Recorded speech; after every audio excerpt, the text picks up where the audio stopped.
Oke, halo semuanya. Assalamualaikum warahmatullahi wabarakatuh.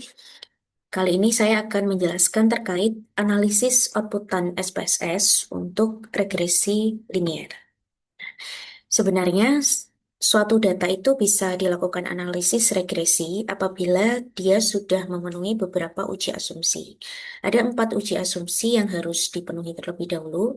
Di antaranya adalah normalitas, yaitu residual datanya berdistribusi normal. Kemudian tidak terdapat heterokedastisitas, tidak terdapat multikolinearitas, dan tidak terdapat autokorelasi. Nah, namun untuk kali ini saya asumsikan data yang kita olah itu sudah memenuhi 4 uji asumsi ini, sehingga bisa langsung kita lakukan uji analisis regresi. Gitu. Oke, ini data yang saya punya. Saya memiliki 3 dataset. Jadi ini datanya, setiap variabel ini memiliki 20 data. Ada jam belajar, ada jam game, dan juga nilai ujian. Langkah pertama adalah kita analisa terlebih dahulu mana yang merupakan variabel independen dan mana yang merupakan variabel dependen. Independen itu adalah variabel yang mempengaruhi, sedangkan independen itu adalah yang dipengaruhi. Sehingga kita punya 2 independen atau X1 dan X2 dan juga satu dependen, yaitu Y atau nilai ujiannya.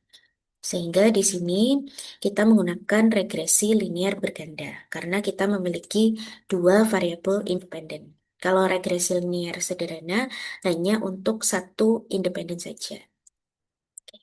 Ini coba kita analisa langsung saja ya. Ini saya copy datanya, kemudian saya paste di SPSS di sini. Nah, ini coba kita beri nama. Yang pertama tadi adalah jam belajar, kemudian jam game. Ini nilai ujian. Oke. Kemudian untuk analisis regresi menggunakan tools analyze. Kemudian kita pilih regression. Kalau korelasi kemarin di correlate, sekarang di regression. Kita pilih linear. Kemudian di sini kita memasukkan mana yang dependen dan mana yang independen. Seperti yang saya jelaskan tadi, dependennya adalah yang dipengaruhi, yaitu nilai ujian kita masukkan ke sini. Independennya kita punya 2, jam belajar dan jam game kita masukkan di independen. Kalau untuk beberapa pilihan di sini, plot ini nanti apabila ingin menampilkan histogram dan lain sebagainya. Tapi kita fokuskan pada outputan tabel-tabel di regresi saja, sehingga ini cukup kita oke saja. Nah, jadi ada beberapa tabel outputan nanti. Nah, yang penting ada 3 tabel ini, ada model summary, kemudian ada ANOVA, dan juga koefisien. Di sini coba kita breakdown satu-satu ketiga tabel ini. Saya mulai dari tabel koefisien, karena di koefisien ini kita bisa membangun model regresinya. Ini sudah saya copy di PPT saya. Nah, di sini.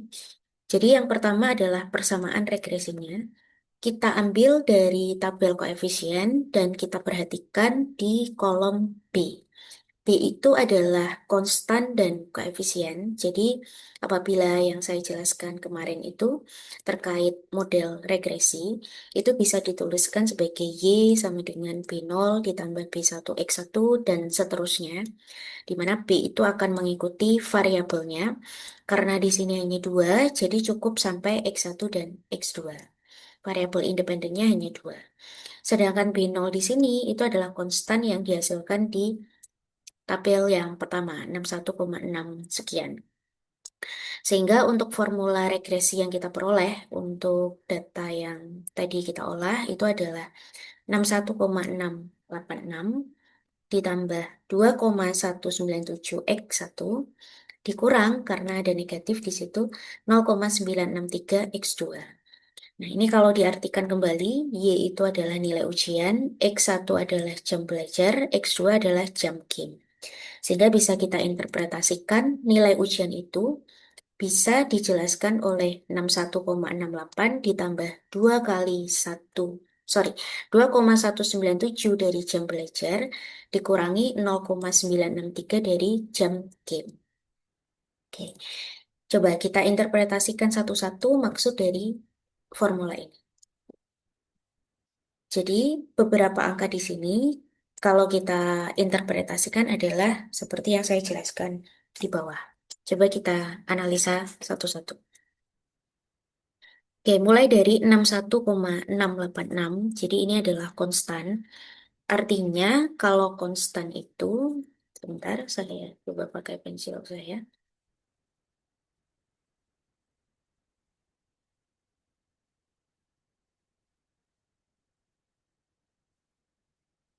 Ini 61,686 itu mengartikan jika misalkan X1 dan X2 kita adalah nol. Jadi kalau kita buat nol di sini, kan nanti hasilnya hanya 61,686.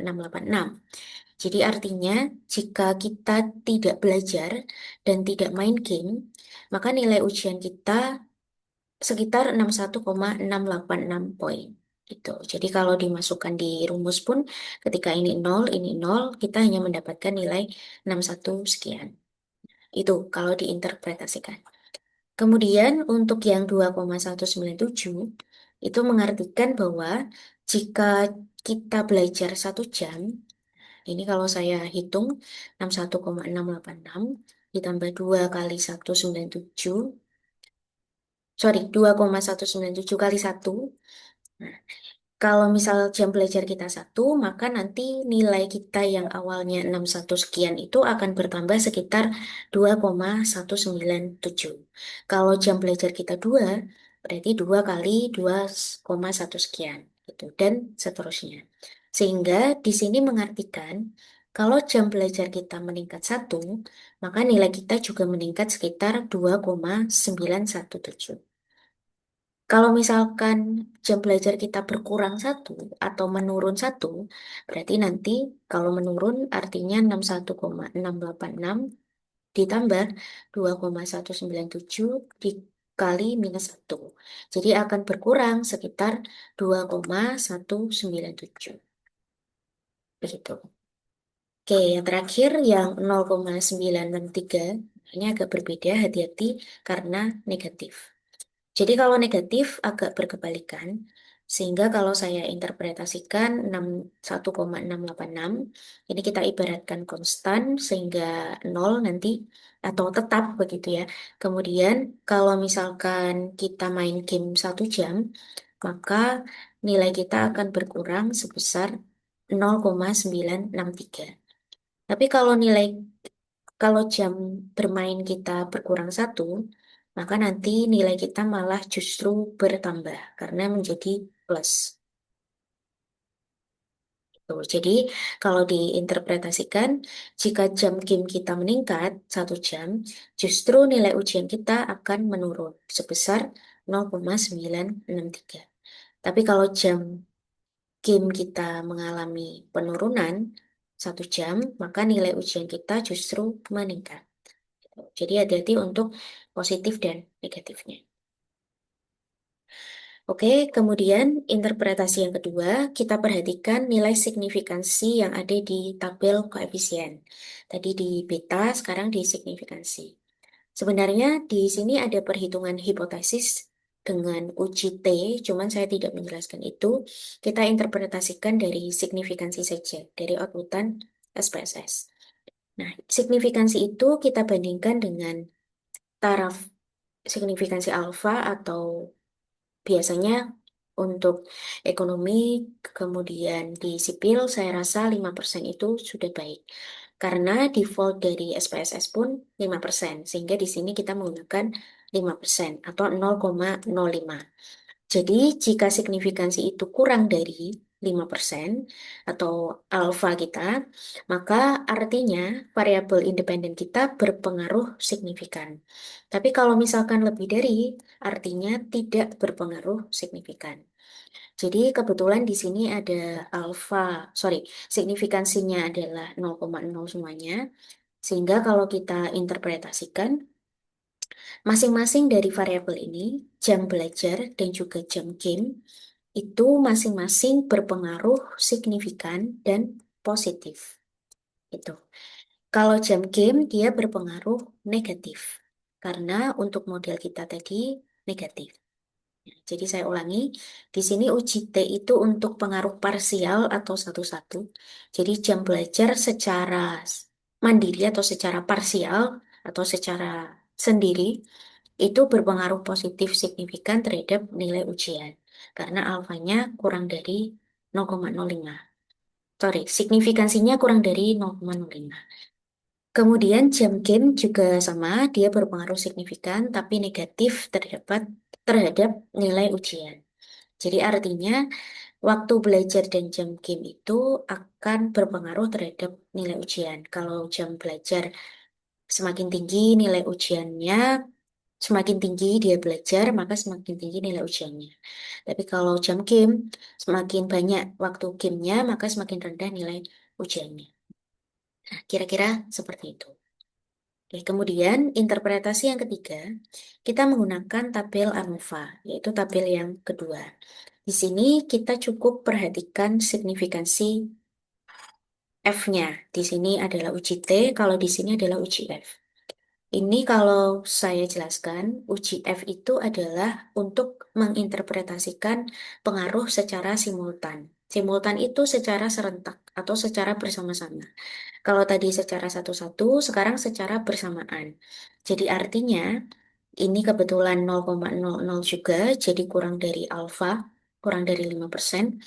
Artinya secara bersama-sama variabel independen kita itu berpengaruh signifikan terhadap variabel dependen. Jadi kalau kita interpretasikan secara bersama-sama jam belajar dan jam game itu mempengaruhi nilai dari ujian. Begitu. Sehingga model regresi ini layak ya digunakan untuk analisis selanjutnya.